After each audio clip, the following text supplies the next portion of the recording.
nous sommes tous invités à monter à Jérusalem. Les amis proches de Jésus, les apôtres, sont perturbés.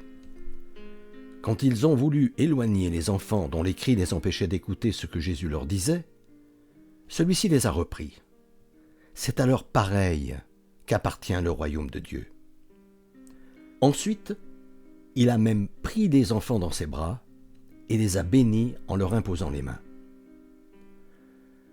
Un riche est alors survenu, que Jésus a repris de même quand il lui a demandé « Bon maître, que dois-je faire pour avoir en partage la vie éternelle ?» « Nul n'est bon, que Dieu seul, a-t-il corrigé, avant de lui dire « Va, vends tout ce que tu as, puis viens et suis-moi. » Appel clair que l'autre s'est empêché de décliner en s'en allant car il avait de grands biens, que Jésus a commenté en regrettant tout haut. Comme il est difficile d'entrer dans le royaume de Dieu. Avant d'expliquer, pour qui est en état de l'entendre, en vérité, je vous le dis, nul n'aura quitté maison, frère, sœur, mère, père, enfant ou champ à cause de moi, à cause de la bonne nouvelle que j'annonce, qu'il ne reçoive le centuple dès maintenant. Il a même ajouté, beaucoup de premiers seront derniers, et de derniers seront premiers. Puis il leur a déclaré qu'il était l'heure de monter à Jérusalem.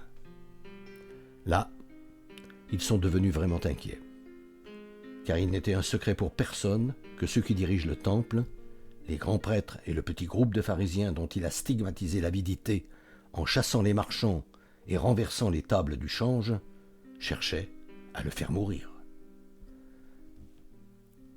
Ils se sont donc mis en route et montent vers Jérusalem. Jésus marche devant eux. Ils sont stupéfiés. Ils le suivent, mais ils ont peur. Comme il en a l'habitude, à la halte, Jésus a pris ses disciples à part et leur a annoncé « Le Fils de l'homme va être livré aux grands prêtres et aux scribes. Ils le condamneront à mort et le livreront aux païens. Ils le bafoueront, lui cracheront dessus, le flagelleront et le mettront à mort. Mais 3 jours après, il ressuscitera. » Ce Fils de l'homme que Jésus évoque, dont il est patent qu'il s'agit bien ici de lui, puisque c'est effectivement à Jérusalem qu'ensuite il va être fait prisonnier, soi-disant jugé, torturé et mis à mort, avant de ressusciter le 3e jour. Suis-je bien certain que Marc a écrit ce texte seulement pour nous raconter ce qui est arrivé à Jésus?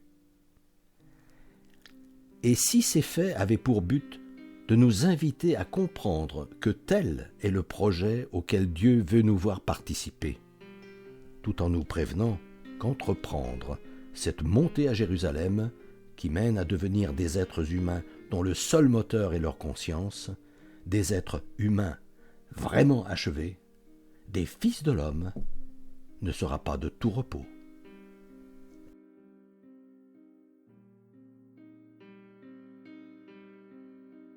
Depuis des années, environ 1 fois par mois, j'envoie une lettre d'information spirituelle à tout mon carnet d'adresses.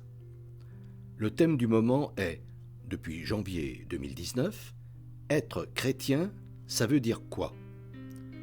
Si ce sujet vous intéresse, n'hésitez pas à me transmettre votre mail, en vous contentant d'indiquer « auditeur YouTube », vos noms et prénoms, et éventuellement votre numéro de téléphone si vous souhaitez me parler.